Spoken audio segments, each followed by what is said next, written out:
Mesdames et messieurs, bonjour. Je suis Mendel Samama et j'ai le plaisir de vous présenter l'émission spéciale de Yutet Kislev, jour de la libération de prison de Rabbi Shneur Zalman.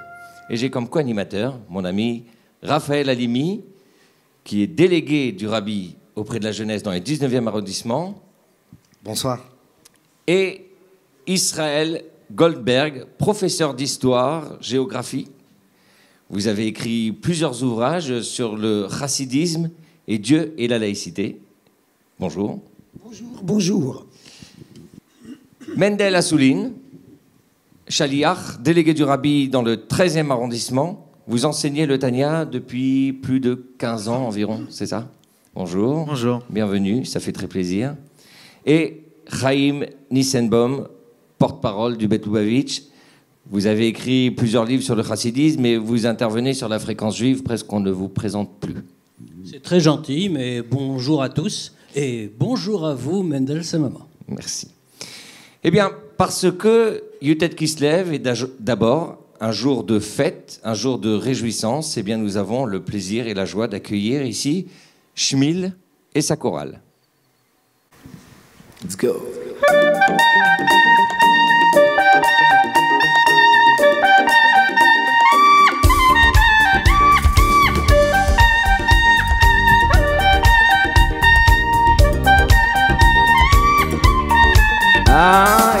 לסלע אחך, לסלע אחך, לסלע אחך, ויצאו מים. לסלע אחך, לסלע אחך, לסלע אחך, ויצאו מים. היי, היי, היי, היי, היי, היי, טה-לה-לה-לה-לה-לה-לה, טה-לה-לה-לה-לה-לה-לה, היי, היי, ay ay ay ay ay da da da ay ay ay ay da da la la la la la da da la la la la la mama mama ay ay ay tiri doi oi oi oi oi da la la la la la la da da la la la la la mama mama ay ay ay tiri doi oi ay oi oi oi la la la la la la la la la la la la mama mama mama ay ay ay ay la sela la sela la sela va yetsu mayim la sela la sela la sela va yetsu mayim.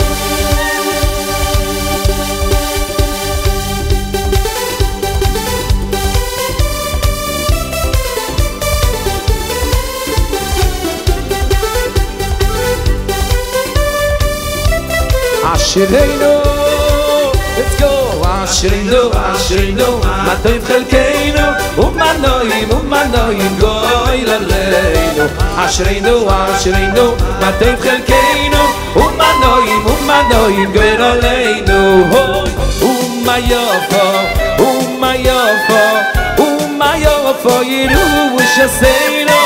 ומה יופו, ומה יופו, for Yerushalayim, ahay, hey, ay, ay, ay, ay, Ashireinu, matov chalkeinu, ahay, hey, ay, ay, ay, ay, Humanoim goyroleinu, ahay, hey, ay, ay, ay, ay, Ashireinu, matov chalkeinu, ahay, tiridoy, yoy, yoy, yoy, oh, manoim goyroleinu, oh, mayofo, oh, mayofo, oh, mayofo, Yerushalayim, oh, mayofo, oh, mayofo, oh, mayofo, Yerushalayim.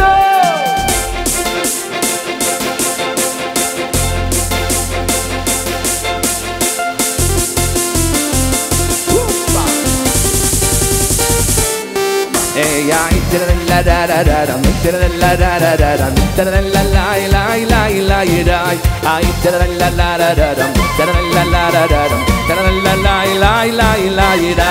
Ay, la la la la. Ay, ay, ay. Ay, la la la. Ay, ay, ay. Ay, la la la la. Ay, ay, ay. Ay, ay. La la la la. La la la la. Ay, ay, ay. Ay, la la la la. Ay, ay, ay.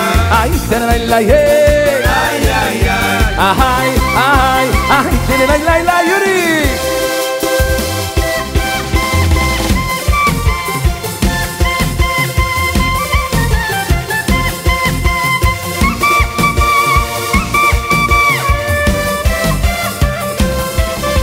Tadaibe, ay ay ay ay ay, la da da da da, my ay ay ay, la da you did it, my ay ay ay, hirido, hirido, ay ay ay ay ay, ay la da, ay ay ay ay, la da, ay ay ay, ay la ibe, ay ay ay, ay ay, la hirido, ay la da.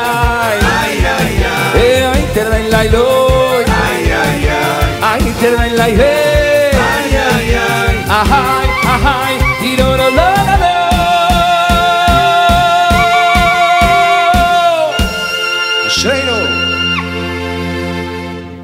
Merci beaucoup, vraiment. Merci beaucoup. À tout à l'heure.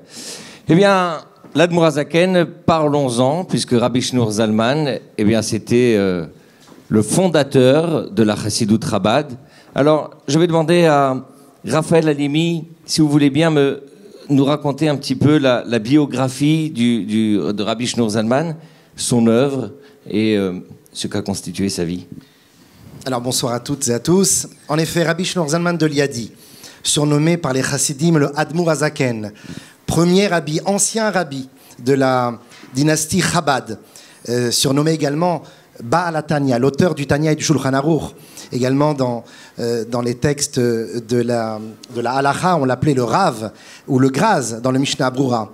Il est né un mercredi, le 18 Elul 1745, dans la famille de Rabbi Baruch et de son épouse Rivka Baruchovitch, tous deux tzadikim nistarim, des élèves du Baal Shem Tov, non révélés, dans la ville de Lyozna, en Biélorussie. 47 ans, jour pour jour, après la naissance du Baal Shem Tov, qui est né à la même date. Il est descendant, Rabbi Shneur Zalman est descendant du Maharal de Prague. Et comme on le sait tous, le Maharal de Prague est lui-même descendant de David Ameller.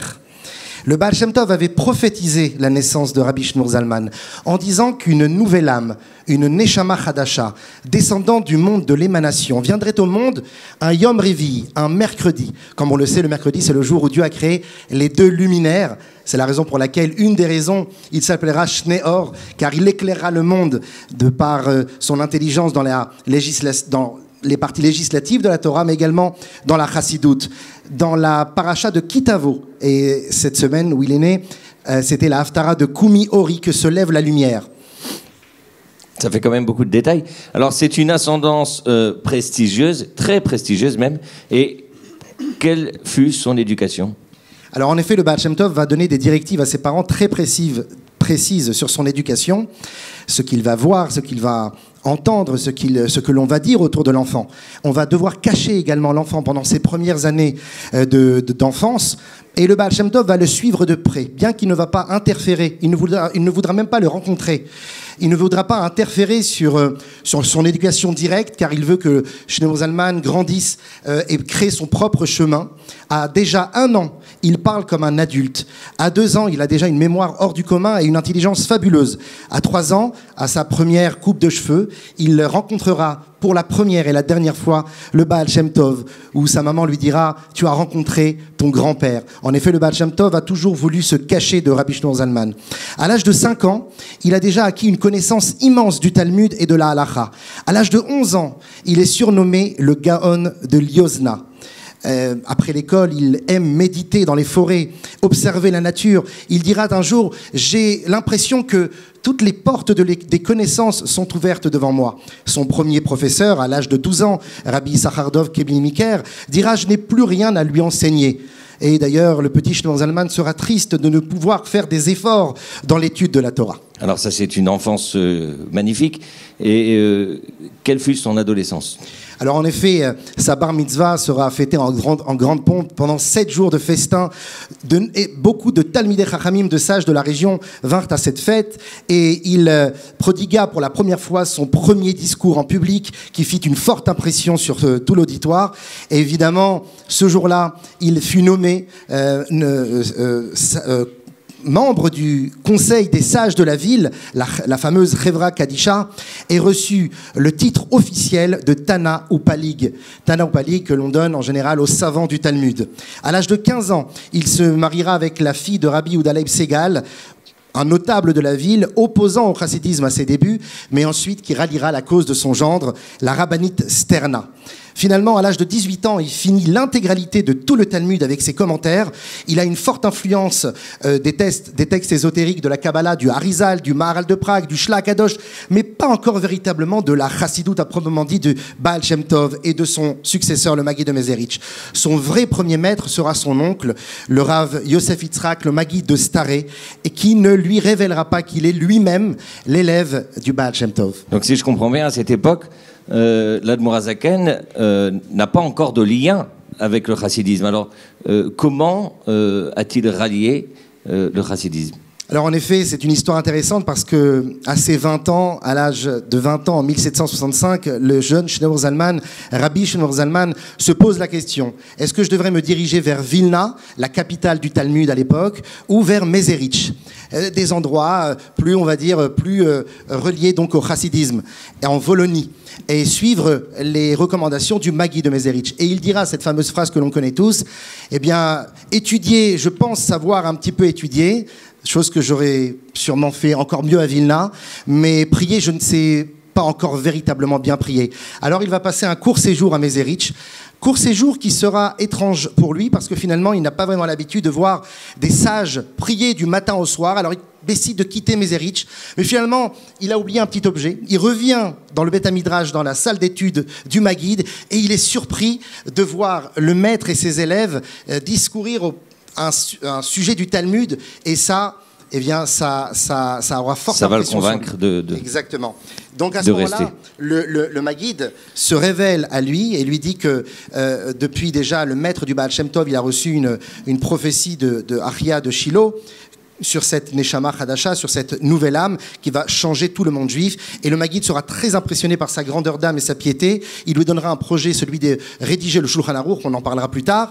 Il prend conseil avant chaque discours auprès du jeune Rabbi Shneor Zalman. Il dira, de manière un petit peu amusée, entre les passages les plus compliqués du Zohar et la personnalité de l'Admour HaZaken, eh bien, l'Admour HaZaken est plus difficile à comprendre, plus difficile à sonder. Il lui donnera la mission spéciale de révéler la forme intellectuelle de la chassidoute et de parcourir les villages et les villes de Pologne, de Biélorussie pour diffuser la chassidoute et surtout convaincre les opposants de manière intellectuelle que le chassidisme est quelque chose de nécessaire pour notre génération.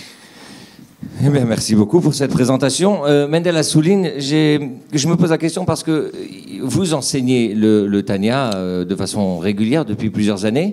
Alors, comment est donc venue l'idée pour l'Admour HaZaken de rédiger une œuvre comme celle du Tanya? Alors, pour répondre à cette question, il faut revenir aux origines du chassidisme. Dès le début, il y avait un concept qu'on appelait la yéchidoute. C'est l'entrevue privée entre le chassid, l'élève, et le rabbi, son maître. Et donc, l'Admour HaZaken n'a pas dérogé à la règle. Lui aussi accueillait ses élèves en yéchidoute. Dans une yéchidoute, l'élève va poser toutes sortes de questions à son maître, des questions en général d'ordre spirituel, mais aussi des questions d'ordre matériel. Et donc, comme ça, pendant plusieurs décennies, l'Admour HaZaken recevait des chassidim, il les recevait tant qu'il pouvait. Et avec le temps, il s'est rendu compte que les gens, finalement, lui posaient les mêmes questions. Ils revenaient avec les mêmes questions. Et il s'est rendu compte aussi que l'afflux de chassidim... des questions qui ont plutôt à faire avec des affaires d'âme, je dirais. Oui, exactement. C'est-à-dire que les gens se recherchaient. Et donc, du coup, des questions qu'ils ont posées il y a 1 an, il y a 2 ans, ou même il y a quelques mois, ils revenaient en posant les mêmes questions. D'autant plus que l'afflux de chassidim devenait de plus en plus important, ce qui rendait impossible la tâche à l'Admour HaZaken d'accueillir tout le monde. Donc l'Admour HaZaken a décidé d'écrire un livre, basé sur son expérience de yéchidoute qu'il a fait, un livre dans lequel il écrira, dit-il, toutes les réponses à toutes les questions. C'est un terme qui a l'air un peu fort quand même. Chez les Chassidim, on dit que lorsque l'Admor HaZaken a écrit ce terme, toutes les réponses à toutes les questions, il pensait aussi à tous les disciples, donc, y compris nous, 200 ans plus tard, qui étudieront le Tanya et qui trouveront nous aussi les réponses à ces questions. Et je peux vous dire qu'à titre personnel, ma première étude sérieuse du Tanya a été à l'âge de 13 ans. C'est un texte qui m'a tout de suite parlé. On l'étudiait à la yeshiva de Brunois à 20h, je crois, donc on est fatigué après une journée d'études. Mais c'était un moment qu'on attendait. Un moment qu'on attendait, ça m'a passionné. Et ce qui m'a passionné le plus, c'est que ce texte m'a parlé et continue à me parler à toutes les phases de ma vie.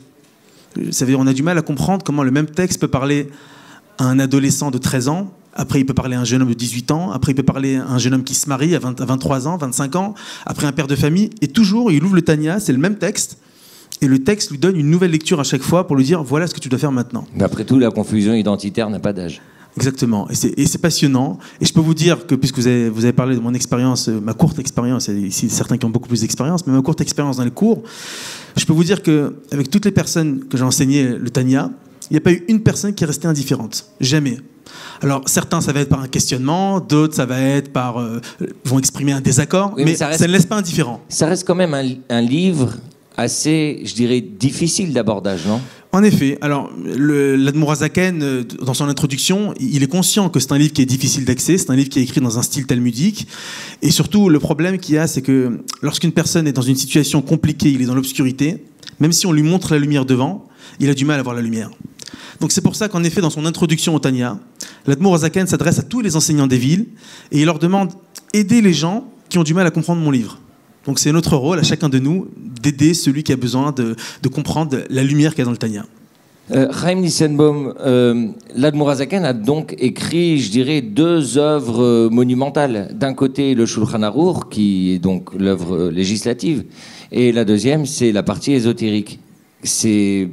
Comment on peut réussir à coiffer, je dirais, ces 2 univers ? 2 univers, le mot est juste. Effectivement, c'est toute l'interrogation. On imagine de manière claire que lorsqu'on écrit un code de loi, ce qu'est le Shulchan Aruch, eh bien on s'astreint à une discipline intellectuelle très rigoureuse. On doit fixer les choses, on doit dire le droit, c'est-à-dire ce qui est interdit et ce qui est permis. Il n'y a pas place à une réflexion qui dépasserait le domaine du normatif. Est-ce possible ou ne l'est-ce pas ? Le Tanya, bien on vient de nous le rappeler maintenant. Ce n'est pas cela. Le Tanya se fixe tout à fait autre chose. Il se fixe un objectif. Changer les hommes, les êtres humains, de l'intérieur. Oh, on ne va pas changer les modes d'action. Le judaïsme est toujours le même. La halakha ne va pas changer. Mais c'est la manière de le vivre qui va changer. C'est l'intérieur. Comment peut-on passer de manière presque indifférente de la halakha, avec sa rigidité et sa presque dureté, un domaine qui est celui de la mystique, celui de la réflexion intérieure, de l'introspection. Il faudrait 2 hommes différents. L'Admor HaZaken, comme cela a été rappelé également, porte bien son nom. Shneor. 2 lumières. Une lumière pour la partie que l'on appelle, dans la terminologie habituelle, que l'on appelle Galia Shebetorah, la partie révélée de la Torah, c'est-à-dire le Talmud, le Shulchan Aruch, toute cette partie législative. Et puis une autre lumière pour ce que l'on appelle Pnimiut Torah, le sens profond, la profondeur de la Torah qui est aussi la profondeur de notre âme. Alors comment peut-on faire les 2 ? Eh bien justement parce que l'un est indissociable de l'autre dans la réalité. Ça n'est que superficiellement qu'on peut établir une dichotomie radicale entre les 2 domaines. Mais fondamentalement, les 2 sont immanquablement mêlés. Comment accomplir la halakha si on n'y met pas l'âme de la mystique ? Et comment entreprendre la progression de la mystique si on ne suit pas les chemins de la halakha ? Ce que Rabbi Shneur Zalman nous offre, c'est une espèce de voie royale qui conduit les 2 et nous permet d'arriver à l'objectif assigné par Dieu depuis le début de la création. Alors, il y a un 3e pilier, je dirais presque du chassidisme, c'est la musique qui a une place prépondérante, je dirais musique de l'âme, musique chassidique. Israël Goldberg, pourquoi la musique est-elle si importante, je dirais, dans la tradition chassidique ? La musique a toujours été très très importante dans la dimension spirituelle du judaïsme. Le roi David était lui-même un grand musicien. Il jouait de la harpe, il adorait danser, il chantait. D'ailleurs, il avait coutume de dire que la musique, c'était toute la Torah, que toute la Torah était musicale et que pour lui, la Torah était le plus beau de tous les chants. D'ailleurs, le passage le plus sacré quelque part de la Bible, c'est le fameux chant des chants, le cantique des cantiques, le Shir HaShirim. Mais est-ce que ça veut dire que la musique, c'est la dimension spirituelle de l'âme ou... Eh bien, la musique, ça vous fait passer à une dimension qui se situe au-delà des mots. Comme le disait le Baal Shem Tov, le premier maître du chassidisme, les mots, les paroles sont la plume de l'esprit, mais la musique, elle, c'est la plume de l'âme. La musique est capable de vous dévoiler des dimensions que vous ressentiez en vous-même, qui sont au-delà des mots, au-delà des paroles, au-delà de l'intellect. Et donc, pour se hisser au-delà de l'intellect, afin de s'unir à Dieu qui est au-delà de l'intellect, et également pour fraterniser avec les hommes, avec les autres êtres humains, d'une façon qui se situe aussi par un amour, par une convivialité qui est au-delà de l'intellect, par la joie aussi qui est au-delà de l'intellect, ou par la profondeur des sentiments. Eh bien, on revient à cette phrase du Baal Shem Tov, si les mots sont la plume de l'esprit, la musique, elle, c'est la plume de l'âme. Eh bien, pour se hisser au-delà des mots, nous allons inviter, encore une fois, Shmuel et sa chorale pour un intermède musical.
Didi-da, ba-da-ya-da-da, didi-da, ya-yi-ve, oh-yo-yo-yo-yo-yo, didi-da-da-do, oh-yo-yo, didi-di-do, didi-da, ya-yi-ve, oh-yo-yo, oh-yo-yo-yo-yo-yo, oh-yo-yo, didi-di-do.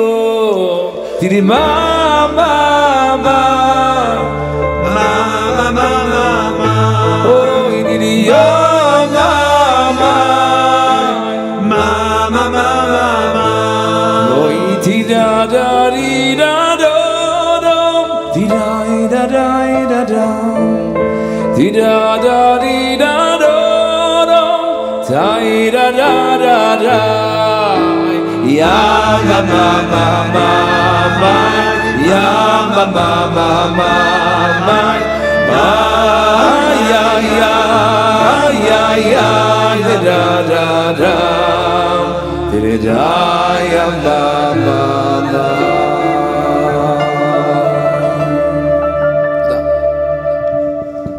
Merci.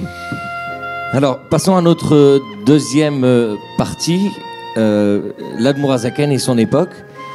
Chaim Nissenbaum, ce soir on est quand même là pour parler du jour de la libération de prison de Rabbi Shneur Zalman, mais quel était le contexte qui a provoqué justement l'emprisonnement de Rabbi Shneur Zalman? Un contexte difficile. L'époque est difficile. Revenons un petit peu en arrière. Le peuple juif a connu des périodes terribles. Il a connu les grands pogroms, les communautés ont été détruites. Plus que les communautés, les structures, les esprits ont été anéantis. Alors, le Baal Shem Tov a commencé à réveiller le peuple juif. Il lui a donné ce qu'on décrivait tout à l'heure. Il lui a donné la chassidoute, tout cet enseignement qui donne une place à chacun, qui ouvre de nouvelles voies vers le lien avec Dieu. Et tout cela se développe encore avec, justement, Rabbi Shneur Zalman, qui donne maintenant un abord intellectuel, c'est-à-dire compréhensible à tous, à cette science, cette connaissance qui jusque-là était cachée. Alors diffuser les secrets de la Torah, c'est une grande entreprise, une entreprise très ambitieuse, et elle n'est pas comprise par tous. Pourquoi n'est-elle pas comprise? Bien, cela aussi s'explique par le contexte en réalité. Il y a eu aussi dans cette période dramatique de l'histoire juive de ces régions les tentations du faux messie, Shabtai Tzvi, qui diffusait des idées tirées de la Kabbale. Les rabbanim, les maîtres du temps dans ces régions d'Europe centrale et orientale, ont vu dans cet enseignement un danger. Il avait attiré vers lui de nombreux juifs qui s'étaient laissés prendre au piège à cette espèce de miroir aux alouettes de la fausse mystique et qui avaient quitté le judaïsme. Alors avait-il tranché, cela est interdit. Cette pensée-là ne doit jamais sortir du cercle réduit des initiés dignes de la comprendre. Le Baal Shem Tov commence un enseignement où tout cela se répand. Rabbi Shneur Zalman le renforce et le rend littéralement accessible à tous. Maintenant, il suffit de prendre un livre, le Tanya. Et avec ce livre, on voit s'ouvrir devant soi des royaumes nouveaux. Danger d'illusion. Pensent les sages du temps. Alors il lutte. Il lutte et c'est une lutte ardente. Aujourd'hui, où nous vivons dans des temps plus apaisés, on a du mal à se représenter ce que cette lutte théorique, doctrinale a impliqué. La famille se déchire, elle se divise. Alors, le chassidisme est si tentant, si attractif. Enfin une doctrine qui dit comment faire pour ressentir, vivre et en même temps être fidèle. L'idéal du judaïsme éternel en réalité. Et malgré les tentatives de condamnation, les interdits lancés par les rabbins et les maîtres des villes et des villages, eh bien, les foules se font de plus en plus nombreuses auprès de Rabbi Shneur Zalman et auprès des grands maîtres du chassidisme de l'époque. Alors, dernier recours. Puisque rien n'y fait, pense-t-il, pensent ces rabbins, cette école de pensée, puisque rien n'y fait, nous allons déraciner l'ensemble. Un recours. Nous allons accuser le Admour HaZaken, Rabbi Shneur Zalman. Nous allons l'accuser auprès des autorités civiles. Nous sommes en Russie. Les autorités civiles, c'est le tsar. Et le tsar, on le sait, ainsi que ceux qui l'entourent, ne sont pas particulièrement des amis des Juifs. C'est pour eux une occasion rêvée. Nous allons le dénoncer, lui dire que voilà, c'est un traître à la patrie. Et que fait le Admour HaZaken? Oh, il fait des choses très graves. Il ramasse de l'argent de la tzedaka pour l'envoyer en Israël afin de soutenir la vie juive en Terre Sainte. Alors, Israël appartient à l'époque et sous domination turque. La Turquie fait la guerre à la Russie du tsar. Donc, on n'a qu'à dire, pense-t-il, que le Admour HaZaken, que Rabbi Shneur Zalman est un traître. Il envoie de l'argent chez l'ennemi. L'Admour HaZaken est arrêté. Et très vite, cette accusation à dominante politique est transformée en une accusation fondamentalement doctrinale. On interroge, dans tout son emprisonnement, on interroge les uns, les autres, les ministres, les juges, les princes. Qui est le Admour HaZaken? Mais qu'enseigne-t-il donc pour que cela suscite une telle haine presque de la part de certaines autorités rabbiniques? Admour HaZaken sait de quoi il retourne. Il sait que le combat est spirituel, bien plus que politique. Tout s'explique par le contexte, mais tout se résoudra par ce qui dépasse le contexte et qui est la structure profonde des choses. Alors, Raphaël Halimi, paraît-il, pendant l'emprisonnement du Admour HaZaken, il a reçu la visite de certaines personnalités, même. En fait, il faisait objet de curiosité. Tout à fait. Le représentant de la justice, lorsqu'il a rencontré la première fois, a été très surpris de l'aura et de la gentillesse, de la douceur de l'Admour HaZaken. Il se demandait mais comment on peut mettre quelqu'un comme ça en prison? Et d'ailleurs, les gardes de la prison, pour embêter l'Admour HaZaken, avaient éteint toutes les lumières, calfeutré sa fenêtre, et lui disaient qu'on était en pleine nuit, à 2h du matin. Mais l'Admour HaZaken connaissait les heures, et il pouvait dire l'heure précise. Nous sommes 14h02 de l'après-midi, parce qu'il connaissait les combinaisons divines en accord avec les heures de la journée. Et en effet, une des rencontres vraiment très intéressantes, c'est que ce ministre, donc ce représentant du ministre, discourait de longues heures avec l'Admour HaZaken et ensuite a rapporté tout cela au ministère. Le ministère l'a rapporté au tsar lui-même et le tsar a tout simplement voulu rencontrer, mais en se camouflant, en vêtissant des habits d'un simple homme. Et lorsqu'il rentre dans la cellule, l'Admour HaZaken ne le connaissant pas, ne le reconnaissant pas, et pourtant l'Admour HaZaken se lève et récite la bénédiction que l'on récite devant les rois, en disant tout simplement que la royauté céleste se reflète sur le visage des rois terrestres. Et donc, même en prison, on ne pouvait pas tromper, entre guillemets, l'Admour HaZaken. Alors, Chaim Nissenbaum, je reviens un petit peu vers vous pour essayer de comprendre, en fin de compte, comment a-t-il été libéré et comment ça a été vécu par les chassidim à ce moment-là? Comment il a été libéré? Bien, d'ailleurs, parmi les visites que l'Admour HaZaken reçoit dans sa cellule, il n'y a pas que les visites des dignitaires de la cour du tsar. Il y a aussi des visiteurs spirituels qui viennent le voir, ses maîtres, qui ont quitté ce monde, mais qui viennent lui rendre visite et qui lui annoncent « Tu vas être libéré ». Que s'est-il passé? On est bien loin du contexte. On n'est pas dans la superstructure, on est dans l'infrastructure. Ce qui se passe, c'est qu'à ce moment-là, il lui explique « Tu as été emprisonné. » Parce que dans le ciel, au sens spirituel du terme, il y a un grand débat.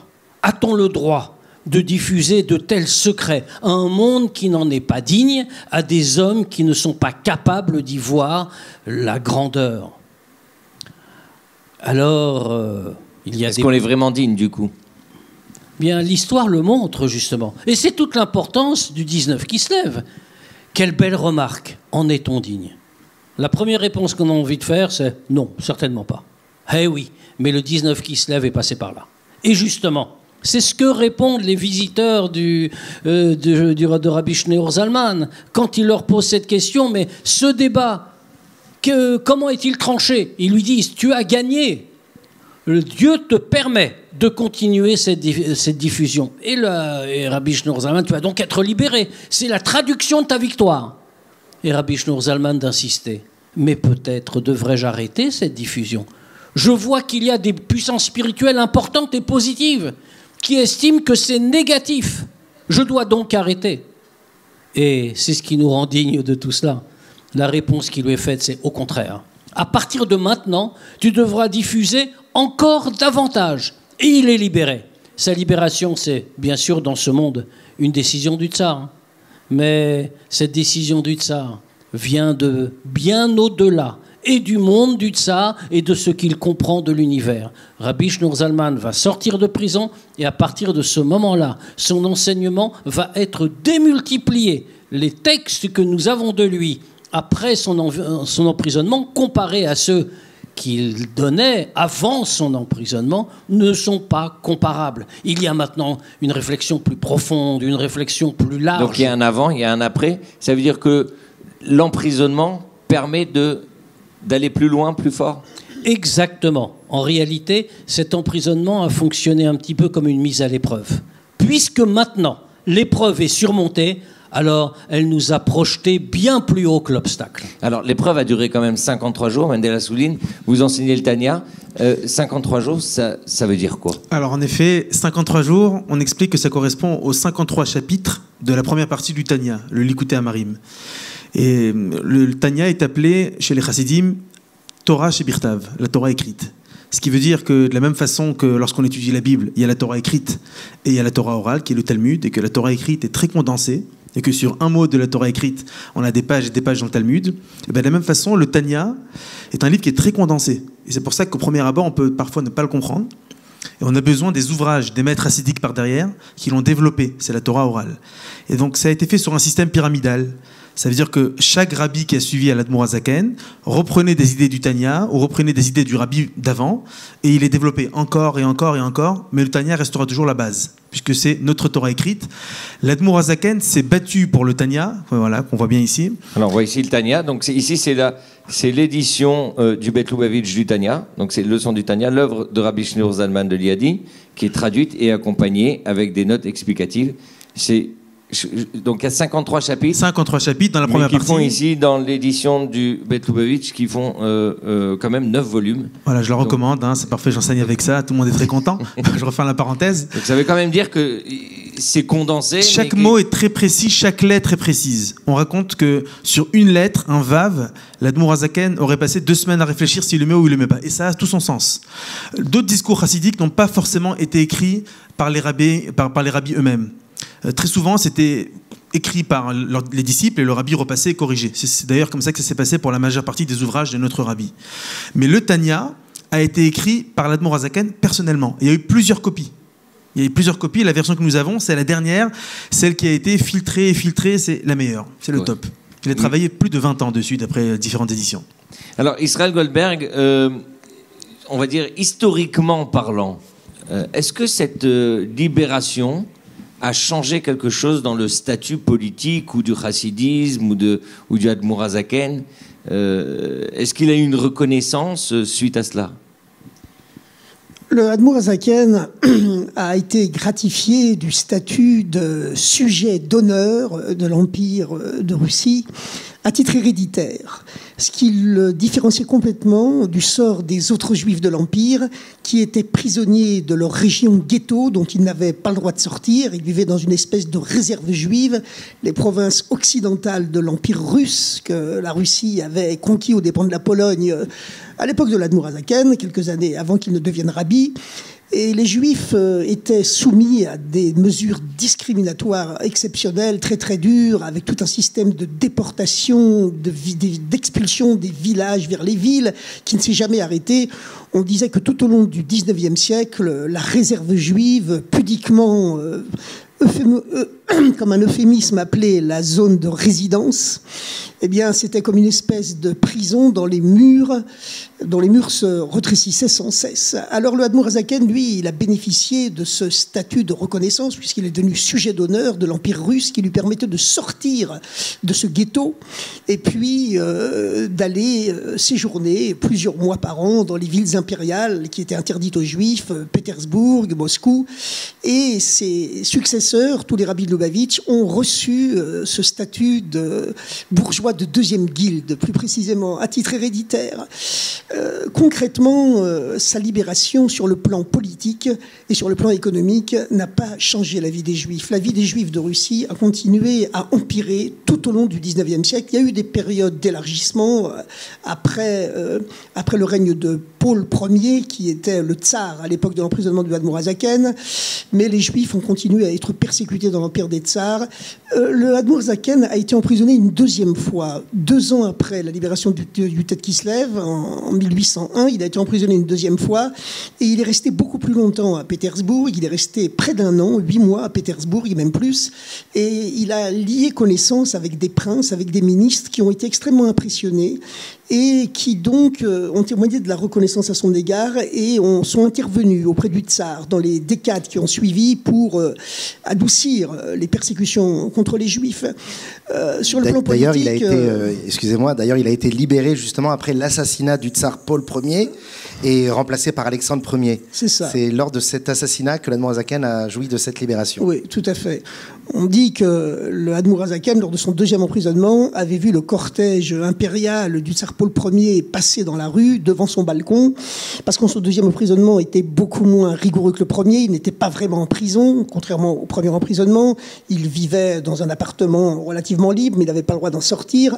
Et il a vu passer de son balcon le cortège du tsar, et puis il a dit « Je remarque que la royauté a disparu de son visage. Il n'est plus Paul, il n'est plus que Paulet. » Et dans la nuit suivante, le tsar Paul Ier a été assassiné. Il a été étranglé dans son lit. Comme beaucoup de tsars d'ailleurs. La plupart des tsars sont morts assassinés. Ça a été le cas pour Paul Ier aussi. Dans la suite des événements, c'est surtout après les guerres napoléoniennes, lorsque le Admour Hazaken a pris parti pour le tsar de Russie contre les troupes françaises de Napoléon, que ce titre de sujet d'honneur de l'Empire lui a été accordé et qu'il a bénéficié donc d'un statut supérieur à celui des autres Juifs. Mais les persécutions ont continué tout au long du XIXe siècle. Alors, Mendel Assouline, l'Admour Hazaken raconte l'histoire de la chanson qu'on va tout de suite introduire, celle de Pada Béchalom. Quelle est son histoire ? En fait, on raconte que lorsque l'Admour Hazaken était en prison, tous les jours, il se commentait à lui-même des versets de Tehillim. C'était sa façon d'occuper le temps. Et le jour où on est venu le libérer, c'était le 19 Kislev. Et il était en train de commenter le psaume 55, le verset 19, et il commentait dans sa tête ce verset. Et c'est à ce moment-là qu'on est venu lui annoncer qu'il était libre. Et donc, du coup, c'est devenu une tradition chez les rabbis de Lubavitch, même par la suite, lorsqu'ils ont été libérés d'autres emprisonnements, que chaque fois qu'on est libéré, on fait un discours chassidique autour de ce verset. Pada veshalom nafshi. Alors déjà, le texte, Pada veshalom nafshi. Voilà. Pada veshalom nafshi, mon âme a été rachetée en paix. Libéré, oui. Libéré, en paix. En fait, comme explique le rabbi dans un de ses discours, il dit, lorsqu'il y a un combat entre 2 personnes, il y a plusieurs façons de s'en sortir. Globalement, il y a 3 façons. Une première façon, c'est je déclare forfait. Je dis, écoute, tu as gagné, laisse-moi tranquille. Une deuxième façon, je me bats, mais je perds des plumes. C'est aussi mauvais. Une troisième façon, c'est j'arrive à me dépasser, l'autre aussi arrive à se dépasser, et on arrive à une vraie paix. Pas une trêve, une paix. Et c'est visiblement la paix qu'a obtenue... Voilà, c'est convaincre qu'on est d'accord les deux pour notre intérêt commun et on est profondément d'accord d'aller ensemble. Eh bien, on va appeler tout de suite Shmuel avec sa chorale pour chanter ensemble le chant Pada Béchalom.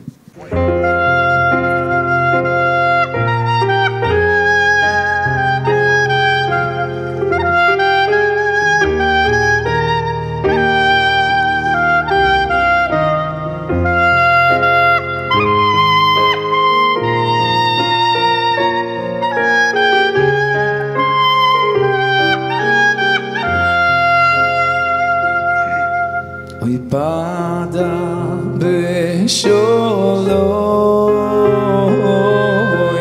nafshi mikirov li ki berobi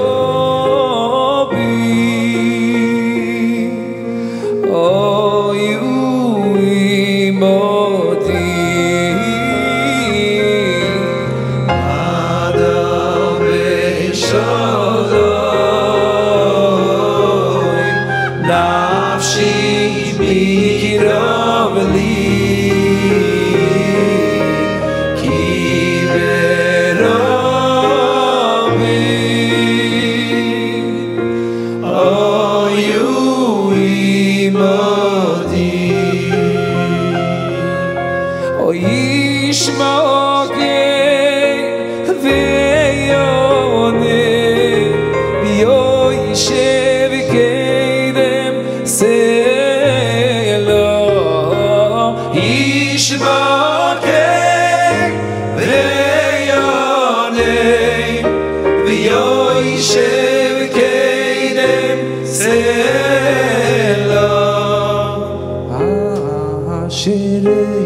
Hashem Yehovah vehu vehu yechalek lecha lo yiten leila mot latzodi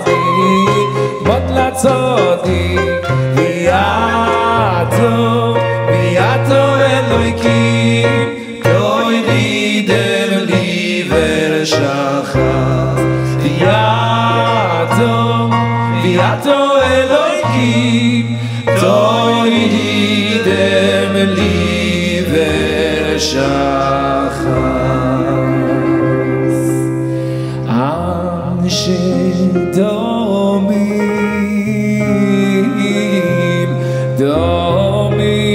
umirmo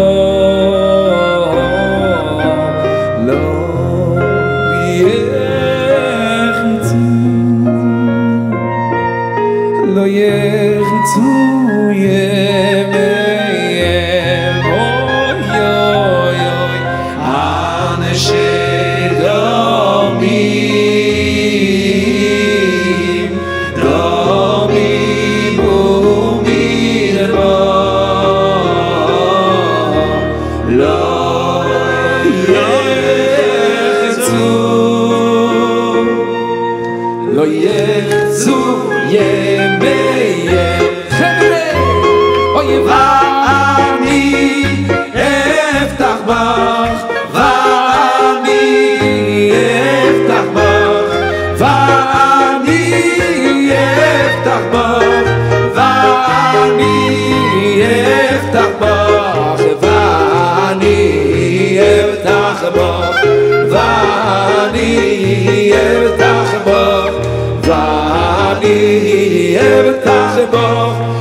Messieurs tous ensemble, Vani,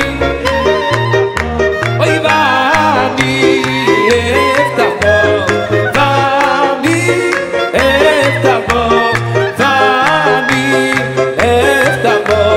Vani,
Merci. Troisième partie qui, en réalité, nous allons parler maintenant, aborder des grands principes chassidiques. Et d'abord, je voudrais commencer avec le premier principe, Israël Goldberg. On raconte que quand l'Admorazaken était emprisonné, il a reçu une visite d'un gouverneur important et il y a eu une discussion, je dirais, sur un sujet justement de la Torah. Que s'est-il passé exactement ? La première visite, ça a été celle du secrétaire d'État au culte. Donc, le premier assesseur du ministre des cultes. Le ministre des cultes ne s'est pas dérangé lui-même, ça ne se faisait pas, mais en tout cas, son chef de cabinet est venu voir l'Admorazaken. Il était déjà intervenu parce que les gardes voulaient obliger l'Admorazaken à manger des nourritures pas cachères. L'Admorazaken se débattait physiquement et ce secrétaire d'État est intervenu en disant « Un homme pareil, c'est pas par la force qu'on pourra le faire céder ». Et donc, on a apporté à l'Admorazaken de la nourriture cachère venue d'un rabbin de Pétersbourg. Et puis, ce secrétaire d'État au culte était extrêmement versé dans toutes les religions. Il maîtrisait l'hébreu, il maîtrisait l'araméen. Il a posé une question particulière à l'Admorazaken sur le fameux commentaire de Rashi, sur le célèbre verset du Pentateuque, du Chumash, où Dieu, lorsqu'il vient visiter Adam, le premier homme, après la faute, lui demande « Où es-tu, Ayeka ?» Et le secrétaire d'État occulte pose ingénument la question à Admorazaken, mais est-ce que Dieu ne sait-il pas tout? Il est omniscient, omnipotent. Comment se fait-il qu'il demande à l'homme où il se trouve? Et le Admorazaken lui donne d'abord la réponse simple, littérale, celle du célèbre commentateur Rashi pour les enfants de 5 ans, comme on le sait, que Dieu a simplement voulu le mettre à l'aise, ne pas le prendre au dépourvu, par surprise, ne pas lui causer un trop grand choc. Et le secrétaire d'État au culte répond « Non, mais la réponse de Rashi, je la connais parfaitement. Ce que je voudrais connaître, c'est votre réponse à vous, la réponse du rabbi. » Et le Admorazaken, à ce moment-là, dit « Eh bien, il s'agit d'une réponse cosmique, au sens spirituel du terme, une réponse universelle, valable pour tous les temps, pour tous les hommes, pour toutes les époques. À chaque époque, en chaque temps, Dieu interpelle chaque être humain à un moment de sa vie en lui demandant « Où es-tu ? Où te situes-tu par rapport à la mission que je t'ai donnée? Tu as déjà vécu tant d'années. » Et à ce moment-là, l'Admorazaken cite exactement l'âge du secrétaire d'État au culte. Où en es-tu dans le bien que Dieu t'a demandé d'accomplir pour les autres êtres humains? Qu'est-ce qui te reste encore à accomplir de ta mission? Est-ce que tu as véritablement fait le bilan qu'il fallait? Évidemment, le secrétaire d'État au culte, il est extrêmement impressionné. Et puis, l'Admorazaken avait d'abord émis une condition avant de répondre. Il avait demandé, est-ce que vous êtes véritablement convaincu que ce livre contient toutes les vérités du monde? Et le secrétaire d'État au culte en était parfaitement convaincu. Il a dit, oui, je le crois. Et c'est à ce moment-là que l'Admorazaken lui a donné sa propre réponse. Bon, le secrétaire d'État au culte a transmis son rapport en haut lieu. Finalement, le rapport est arrivé auprès du tsar. Et c'est ce qui fait que finalement, le tsar lui-même s'est déguisé en valet de chambre pour aller questionner le Admorazaken dans sa cellule et que l'Admorazaken, malgré tout, l'a reconnu. Alors, Mendel Assouline, j'ai envie de vous poser une question. Est-ce que, justement, suite à ce récit, est-ce qu'on peut dire que le Tanya, c'est un livre d'interpellation personnelle? Alors, tout à fait. On raconte d'ailleurs que lorsque l'Admorazaken a eu cette question qui lui a été posée, donc nous on pense que c'est le ministre qui voulait entendre un commentaire et l'Admorazaken a eu la bienveillance de partager ce commentaire avec lui. En fait, on raconte que cette question a été bénéfique pour l'Admorazaken lui-même, qui était dans une phase de son emprisonnement où il était, si j'ose dire, en transe, où il était ailleurs, il s'évadait dans les mondes, et il se disait finalement, à quoi je sers dans ce monde? Peut-être c'est mieux pour moi de retourner en haut. Et lorsqu'il y a eu ce ministre qui est venu lui poser la question, Ayeka, où es-tu? Il s'est lui-même remis en question, où suis-je? Et cette question est depuis la question éternelle qui est posée par Dieu à chaque instant de la vie de chacun. Mais le Tanya, c'est pas seulement où suis-je, c'est aussi qui suis-je. Alors justement, le Tanya, tout le Tanya, c'est ça. C'est où j'en suis dans ma vie, qui suis-je? Jusqu'au Tanya, on a toujours pensé que le juif est composé de deux yetzer, de deux penchants. Un bon penchant et un mauvais penchant. Et c'est une question que tout le monde se pose, qui suis-je? On a des pulsions qui sont positives, on a des pulsions qui sont moins positives. Et parfois on se demande, au-delà des aspects vestimentaires, au-delà des aspects extérieurs, qui suis-je finalement? Est-ce que je suis le type bien ou est-ce que je suis le type qui n'est pas bien? Est-ce que je suis conforme aux apparences ou pas? Exactement. C'est-à-dire, qui suis-je? Qui suis-je? C'est qui moi? C'est qui le vrai moi? Au-delà de mon nom, qui suis-je? Et c'est à cette question que vient répondre le Tanya en disant, en fait, tu n'as pas de deux penchants. Tu as deux âmes, deux moteurs. Une âme qui s'appelle l'âme divine et une autre âme qui s'appelle l'âme animale. Et c'est toi qui décideras, avec ton libre arbitre, quel moteur tu vas utiliser. C'est comme un véhicule hybride. Je peux utiliser ce moteur ou celui-là, marche avant ou marche arrière. Et en fait, quand on comprend ça, on comprend qu'on ne peut pas s'en vouloir d'être celui qu'on est. Puisque est-ce que ça veut dire qu'on a une double personnalité? 100%. J'ai pas envie de parler de... Non, vous coupez pas mon montage. Je parlerai pas de bipolarité, mais c'est ce que nous explique l'Admour Hazaken, qu'on a une âme divine qui veut constamment s'élever en haut, et on a une âme animale qui veut constamment aller en bas. Imaginez dans une même pièce, deux personnes qui sont en désaccord et qui restent dans la même pièce et qui continuent à crier haut et fort et à tirer le même objet, chacun de son côté, et l'un de son côté et l'autre de l'autre côté. Normalement, en physique, ce qui arrive, c'est qu'il y a soit un qui va lâcher prise, soit l'objet va se casser. C'est en fait le combat qui se passe à l'intérieur de nous, à chaque instant. Il y a un combat entre deux âmes, pas deux penchants. On est tiraillé entre deux nous-mêmes. Voilà, entre deux nous-mêmes, et à nous d'être le bon nous-mêmes. Et constamment se remettre en question, où suis-je?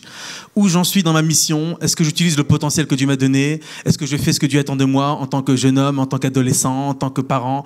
Est-ce que je fais ce que Dieu attend de moi? Constamment de se remettre en question. Chaim Nissenbaum, le qui suis-je de la Chassidoute, c'est quoi pour vous? Bien, est-ce que je suis parvenu au maximum de ce que je peux être? On rapporte à propos d'un des préfaciers du Tanya, justement, Rabbi Zoussia de Anipoli. Écrire la préface du Tanya n'était pas une mince affaire, spirituellement parlant. Il n'y en a que deux très courtes. Et c'est un de ces deux préfaciers, un très grand sage, un très grand maître du temps. Et un jour, Rabbi Zoussia de Anipoli a ce mot qui exprime bien cette interrogation. Il dit, quand je partirai dans l'autre monde et que je me présenterai devant le tribunal d'en haut, on ne me demandera pas, pourquoi n'as-tu pas été comme notre ancêtre? Pourquoi n'as-tu pas été Abraham? Pourquoi n'as-tu pas été Yitzhak ou Yaakov? On me demandera, pourquoi n'as-tu pas été Zoussia? C'est exactement la question qui se pose à nous. Finalement, le chemin du Tanya, c'est un long chemin. Mais ce long chemin, il mène autant à l'essence de Dieu qu'aux profondeurs de nous-mêmes. Raphaël, alors, est-ce que vous êtes vraiment Raphaël? C'est une vaste question. Et je pense qu'avec cette soirée, on se remet tous... on a envie de reprendre des forces, aller de l'avant. Ça veut dire que le Yutet qui se lève, Israël, Raphaël, vous pouvez répondre. C'est quoi? C'est la date d'anniversaire où on se repose la question du qui suis-je? Ou alors c'est tous les jours, perpétuellement que... Est-ce qu'il y a un moment propice pour se poser cette question? Il y a de grands moments dans la vie, certainement. Peut-être qui se lève en fait partie. C'est le nouvel an du chassidisme, Rosh Hashanah shel Chassidout. Passer sa vie à se demander qui je suis, ça devient malséant, ça peut devenir dangereux. On ne va quand même pas sombrer dans la schizophrénie. Bon, je pense qu'il y a des moments pour cela, certains moments. C'est pas tous les jours, c'est pas forcément toutes les semaines. C'est de temps en temps, à de grands moments, effectivement, il faut savoir se remettre en question. Mais alors, c'est une question joyeuse. Écoutez, dans le dernier commentaire que le rabbi de Lubavitch actuel a dit pour le dernier Yom Kippour qu'il a passé dans ce monde-ci, il a cité les 2 niveaux de retour à Dieu qui existent, puisque le jour de Kippour, c'est le jour du retour. Essentiellement, il a expliqué qu'il y a 2 niveaux du retour. Le retour inférieur, c'est la remise en question, le regret des fautes passées, etc. Et puis, il y a un niveau beaucoup plus haut, c'est le retour dans la joie, par la joie et vers la joie. Et le rabbi conclut en disant, à notre époque, avec tout ce que le peuple juif a déjà vécu d'épreuves dans son histoire, ce que Dieu nous demande actuellement, c'est le retour supérieur, le retour dans la joie. Oui, Raphaël.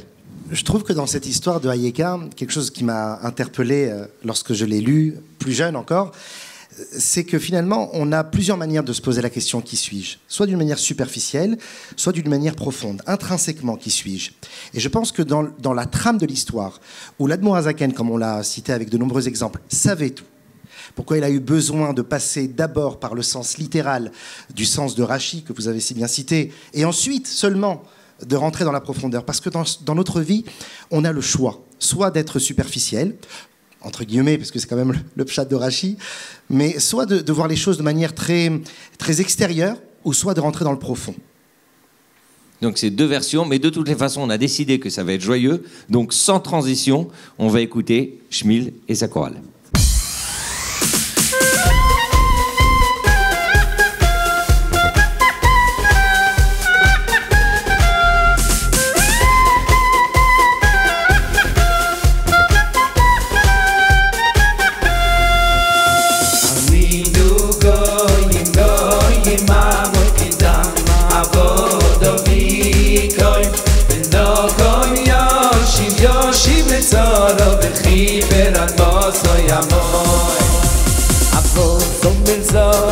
Was wird sein morgen Nacht?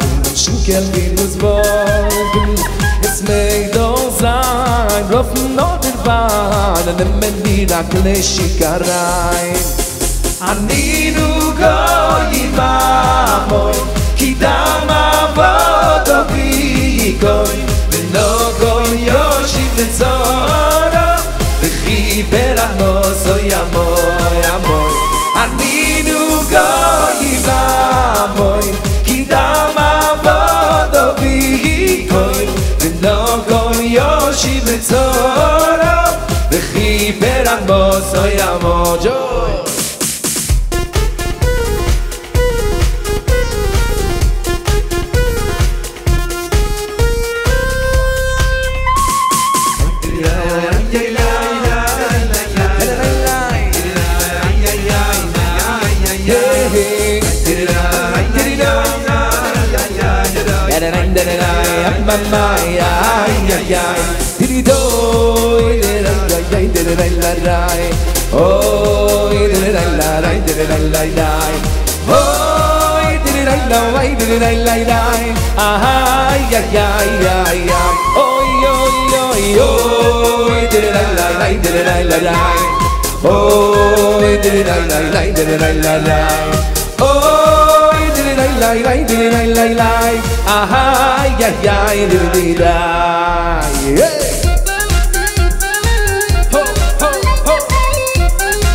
Ah d'accord.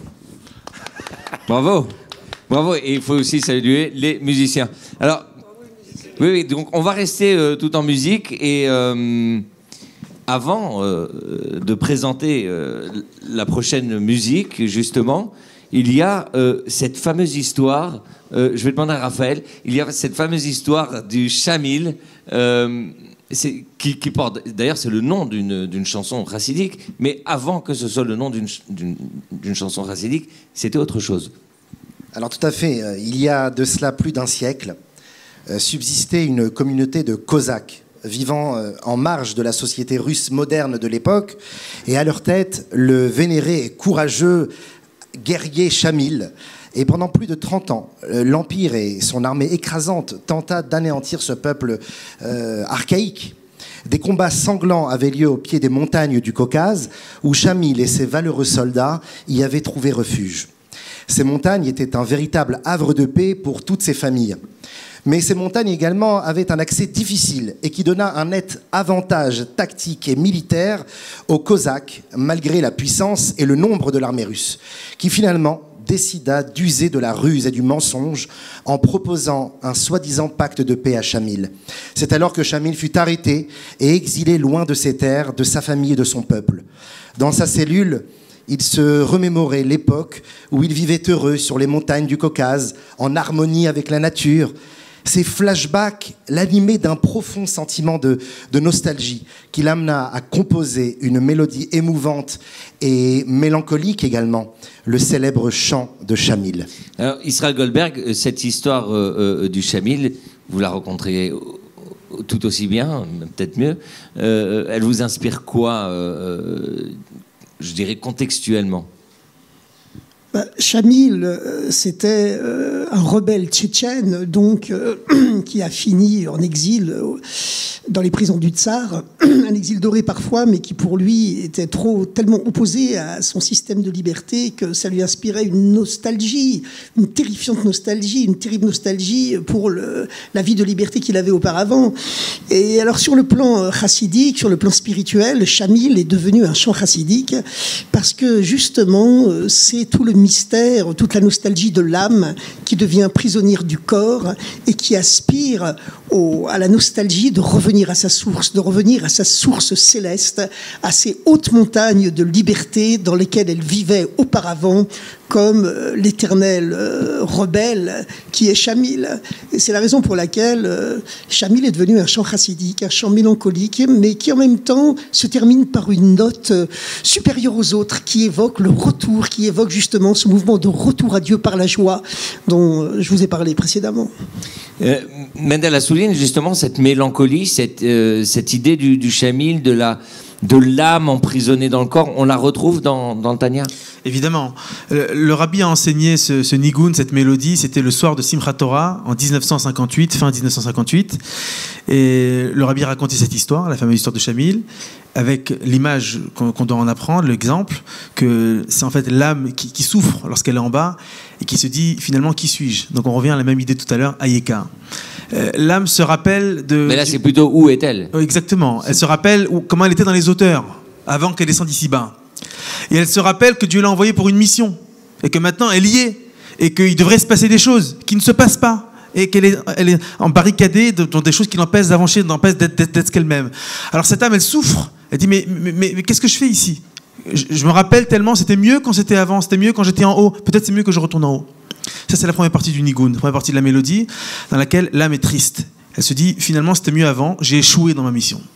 Et c'est un peu ça le questionnement que chacun de nous peut se faire en disant bon j'ai peut-être échoué dans ma mission. Mais vient après la deuxième partie de ce nigun, de cette mélodie, qui est beaucoup plus joyeuse, dans laquelle l'âme se reprend, elle se ressaisit. Et elle se dit, bon, c'est vrai que jusqu'à maintenant, c'était pas trop ça, mais certainement que si Dieu m'a fait descendre, selon le fameux adage chassidique qui en fait a ses bases dans la Gemara, Yerida Tzorech Aliyah, que toute descente est pour l'objectif de mieux remonter, donc certainement que la situation dans laquelle je me trouve maintenant va permettre à mon âme d'arriver à une situation encore plus élevée que ce qu'elle était avant sa descente. Et donc là, l'âme reprend confiance et c'est magnifique, c'est joyeux. Merci. Chaim Nissenbaum, dans la mélancolie, il y a du positif en fait. Bien sûr, attention. La mélancolie est un guide extraordinaire, mais c'est un guide qui peut conduire du mauvais côté de la falaise. Autrement dit, bien sûr, se souvenir de ce que l'on était, se dire nous sommes grands. Finalement, comme le disent nos textes, nous sommes des Bnei Malachim, nous sommes des fils de roi. Alors, bien sûr, en tant que fils de roi, nous souvenons et de notre Père, et de la splendeur de sa cour, que nous n'avons peut-être pas aujourd'hui. Et donc, nous sommes mélancoliques, comme c'était mieux avant. Mais cette mélancolie peut nous conduire au désespoir. Or, rien n'est plus condamnable que le désespoir. Notre mélancolie doit être par définition constructive. Autrement dit, je suis mélancolique, donc je vais réparer les causes qui m'ont conduit et qui justifient cette mélancolie afin de retrouver ce qui est ma véritable nature. Et quelle est ma véritable nature? C'est celle de la joie. Imaginons un instant quelque chose. Je me représente maintenant mon lien personnel avec mon Créateur, avec Dieu. Je suis moi, petite créature infime, inexistant au regard de l'univers. Mais pour Dieu, chacun de mes actes compte. Et par chaque chose que je vais faire, je peux me lier à lui, autrement dit, moi, infime, je peux me lier à l'infini, à mon gré, à mon rythme, autant que je le désire. Quand je réfléchis à cette situation-là, bien je me dis, mais quelle exaltation, mais quelle joie! Je peux donc rejoindre Dieu, je peux donc me lier à lui. Il n'y a pas d'obstacle, sauf celui de ma volonté. Alors oui, bien sûr, oui à la mélancolie, mais attention au bord de la falaise. Il y a quelques dizaines d'années, Elie Wiesel, le prix Nobel de la paix, avait écrit 2 volumes intitulés « Célébration chassidique » et en sous-titre, il y avait écrit « Contre la mélancolie ». Bonne cure contre. Et bien justement, on va écouter tout de suite le chant Chamil avec Schmil et son orchestre.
Magnifique.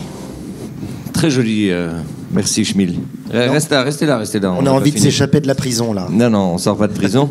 On continue avec notre programme du Tête qui sève. Et encore, Israël Goldberg a une petite une anecdote, une histoire qui s'est passée avec Rabbi Shneur Zalman alors qu'il était sur une barque. Et de quoi s'agit-il exactement ? Rabbi Shneur Zalman était transféré d'une prison à l'autre sur une barque, effectivement, pour un interrogatoire, et il devait réciter la prière de la lune que les Juifs ont l'habitude de réciter une fois par mois. Il a donc demandé au commandant de la barque de dire aux rameurs d'arrêter de ramer pour immobiliser la barque afin qu'ils puissent dire plus tranquillement la prière sur la lune. Le commandant a bien sûr refusé. Et la barque s'est arrêtée. Les rameurs avaient beau s'escrimer sur leurs rames, la barque était comme pétrifiée. Et le Admour Hazaken a dit la première partie de la prière sur la lune, et puis il était un peu fatigué, il s'est assis, et la barque est repartie. Ensuite, le Admour Hazaken a redemandé au commandant la permission d'arrêter le bateau une deuxième fois. Et le commandant avait été tellement stupéfié par ce phénomène finalement surnaturel que cette fois-ci il a accepté, mais lui aussi avec une condition. Il a demandé que le Admour Hazaken le bénisse. Et lorsque le Admour Hazaken l'a béni oralement, le commandement a déclaré que ce n'était pas suffisant et qu'il voulait que la bénédiction soit portée par écrit. Le Admour Hazaken lui a alors certifié la bénédiction par écrit. Et dès qu'il a terminé de dire la prière de la lune, eh bien, avant même que les rameurs n'aient recommencé à ramer, la barque s'est remise en marche. Alors évidemment, toute cette auréole, toute cette aura de phénomènes surnaturels sont parvenus aux oreilles du tsar, et c'est également une des raisons qui a fait que plus tard, le tsar est venu déguisé en valet de chambre rendre visite au rabbi dans sa prison. Chaim Nissenbaum, dans ce récit, l'Admour Hazaken demande à ce qu'on fasse arrêter la barque la deuxième fois, alors qu'il aurait pu miraculeusement le faire.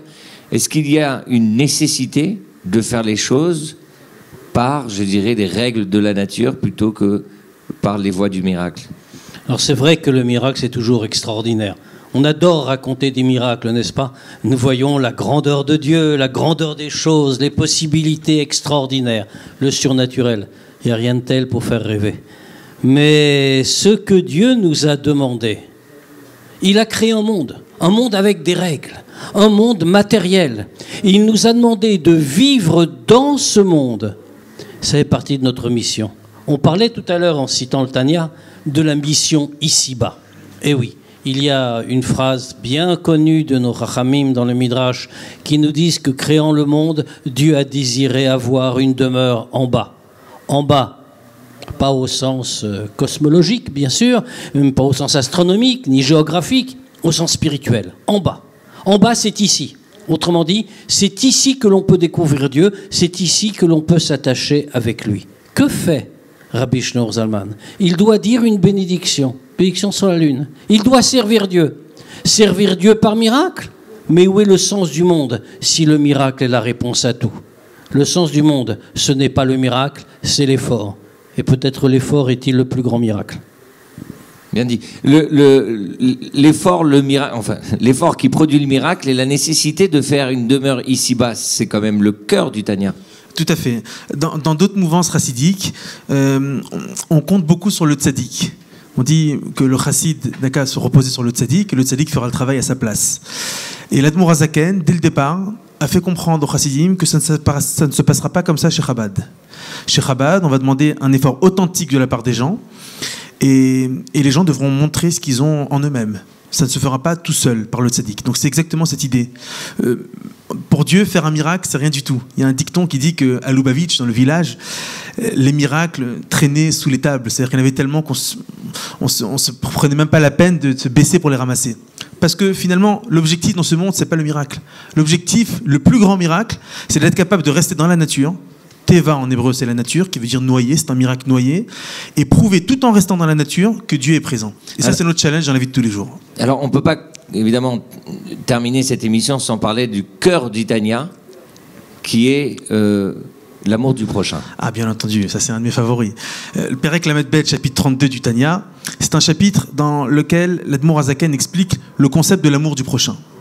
Comment faire pour aimer sincèrement chacun sans se regarder les qualités qu'il a ou les défauts qu'il a. C'est très compliqué.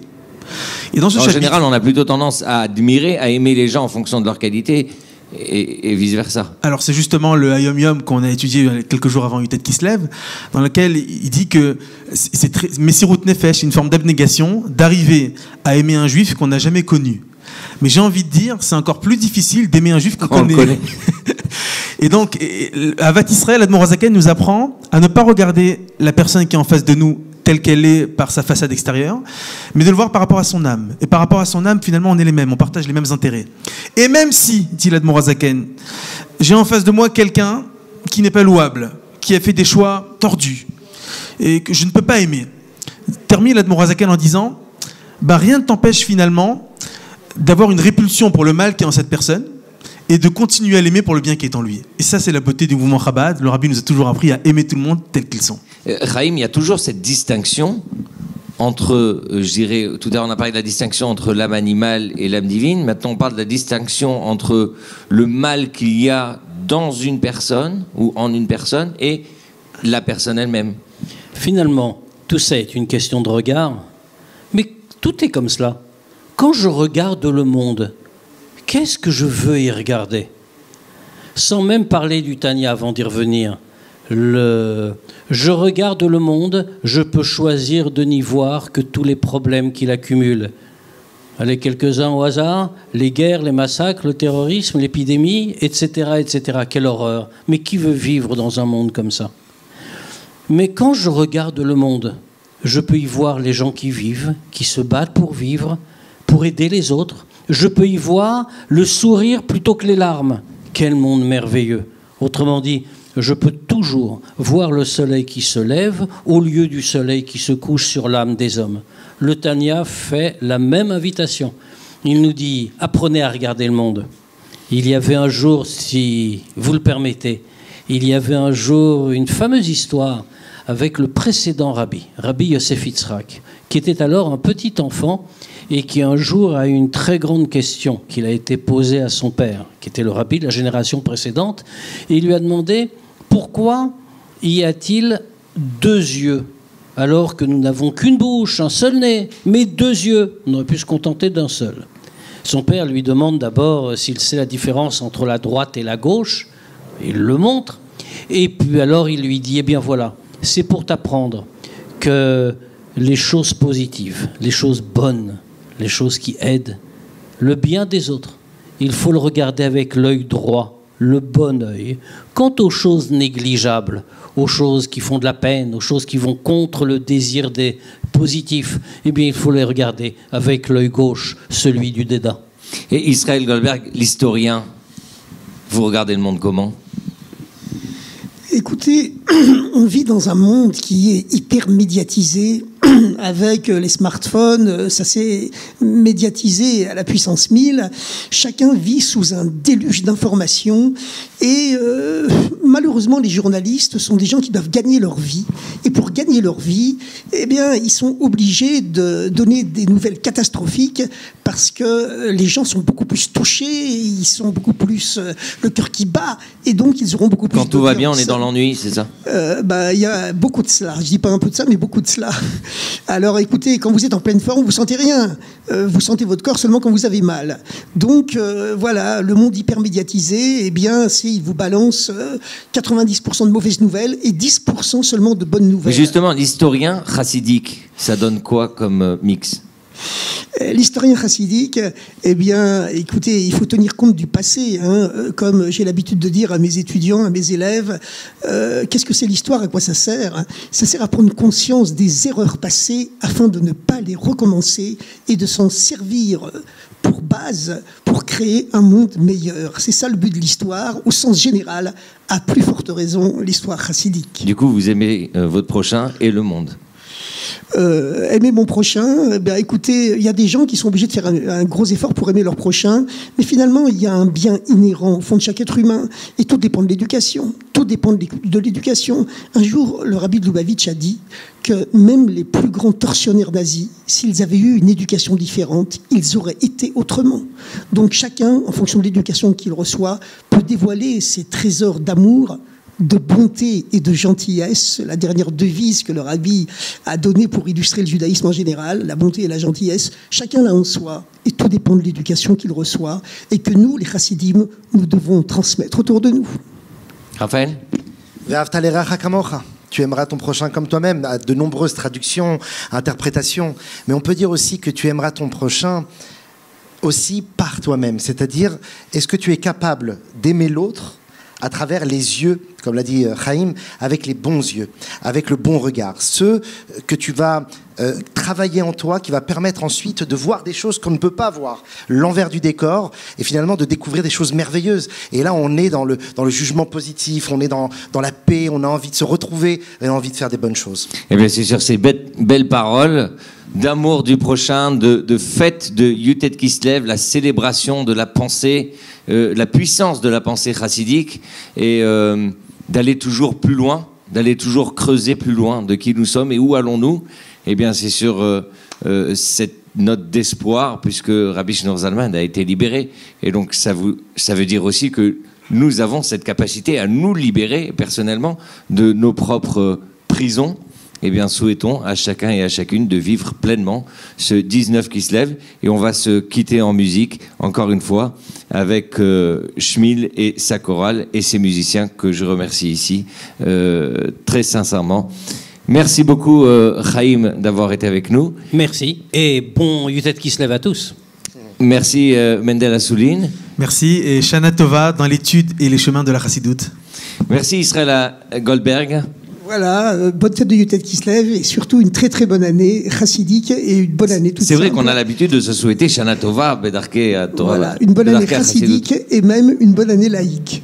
Justement, le 19 qui se lève, 1772, lors de la disparition physique de ce monde du Maguid de Mezerich, il dit à son successeur et à son chassid, Rabbi Shneur Zalman de Liadi, eh bien, aujourd'hui, c'est notre Yom Tov, c'est notre élévation, faisant allusion à cette libération, et que Bezrat Hashem, cette libération puisse eh bien, englober tout Israël et toute l'humanité pour la paix. Eh bien, Chag Sameach, et chantons, dansons.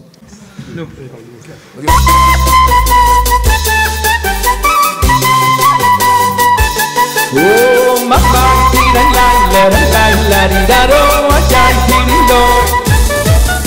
Ay, forastão, ya mama que não, tá foi na maneira. Ay, forastão,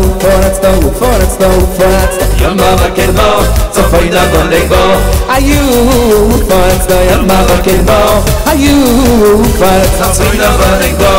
Ay, forastão, ya mama que não, ay, forastão, tá foi na maneira. Ay, hey, forastão, ya mama que não, tá foi na maneira. Ya mama que não, tá foi na maneira. Ya mama que não, tá foi na maneira. Ya mama que não, tá foi na maneira.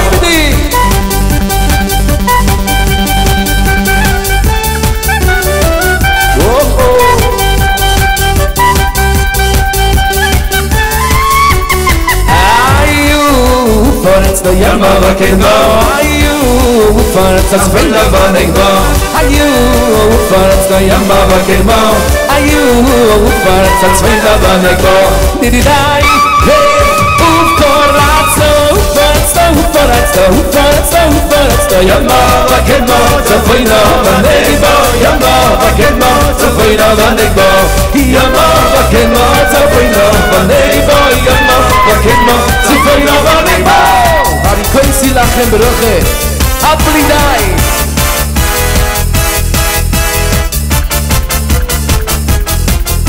Varikoisi lachem broche, aplidai, aplidai, aplidai, aplidai, dai, dai, dai, dai. Varikoisi lachem broche, aplidai, aplidai, aplidai, aplidai, dai, dai, dai, dai. עד שהיבלו סביב סייסכם מגילוי מדי די די עד שהיבלו סביב סייסכם מגילוי מדי די די אוי עד שהיבלו סביב סייסכם מלימר די די די עד שהיבלו סביב סייסכם מגילוי מדי די די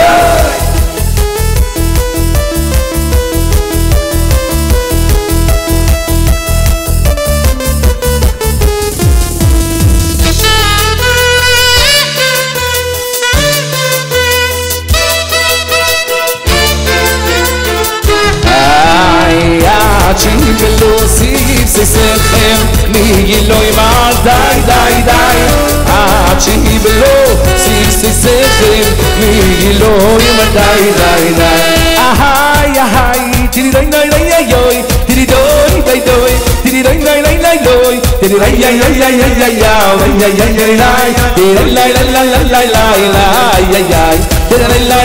dai dai dai dai tiri dai dai dai dai dai dai tiri dai tiri dai dam tiri dai dai dai dai lo tiri dai dai dam ay ay ay ay ay ay tiri dai dam ay tiri di do tiri dai dom ay ay tiri da da tiri dai do ay ay tiri dai dai dai se sabe oh ay ay ay ay ay ay ay ay tiri dai dai dam tiri dai dam ay tiri dai dai dam ay ay ay tiri dai dai dam ay ay ay ay tiri dai dai dam oh ya belida belida belida